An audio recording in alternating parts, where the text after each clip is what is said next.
ह्रीं नमो नमः।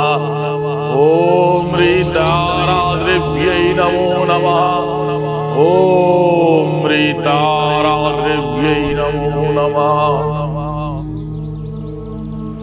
বিছানা এমন একটি বস্তু যেখানে আপনি রাত্রিবেলায় ঘুমাচ্ছেন এবং একটা কথা শাস্ত্রসম্মতভাবে বলে, নিদ্রা যদি বিজ্ঞানসম্মতভাবে সঠিক না হয় তাহলে কিন্তু আপনার শরীরে সমস্যা দেখা যাবে। এবং শাস্ত্রসম্মতভাবে নিদ্রার সময় আপনার ব্যবহৃত বস্তু যদি সঠিক না হয় সেটা আপনার জীবনে দুর্ভাগ্য টেনে আসবে।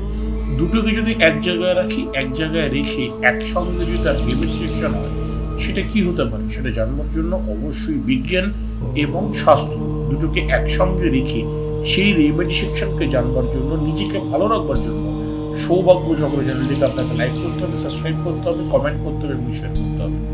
শোবার সময় রাত্রিবেলা তেজপাতা, বিশেষ করে 8খানা গোটা সমেত তেজপাতা আপনাকে নিজের বিছানার নিচে, যেখানে আপনি শুচ্ছেন তোষকের নিচে অবশ্যই দিয়ে দিতে হবে এবং তার সঙ্গে আপনাকে রাখতে হবে একটি বিশেষ বস্তু, সেটা হচ্ছে গোটা এলাচ। গোটা এলাচ 5টা, তেজপাতা 8টা এবং তার সঙ্গে একটি 1 টাকার কয়েন রেখে আপনি বিছানার নিচে দিয়ে আপনি নিদ্রায় যান। এতে কি হবে? 3টে জিনিস হবে।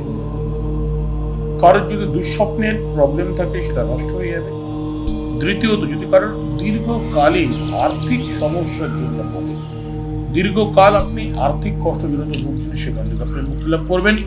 তৃতীয়ত, যদি কারো স্বামী স্ত্রীর মধ্যে প্রবল মতপার্থক্য, মতবিরোধ হয় বা গৃহেতে অশান্তির বাতাবরণ হয়ে থাকে বা কোনো ঋণেতে আপনি জর্জরিত হয়ে থাকেন, সেখান থেকে আপনি মুক্তি লাভ করবেন।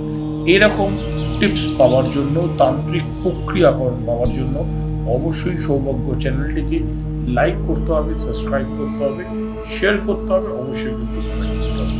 ভালো থাকুন, জয় বাংলা।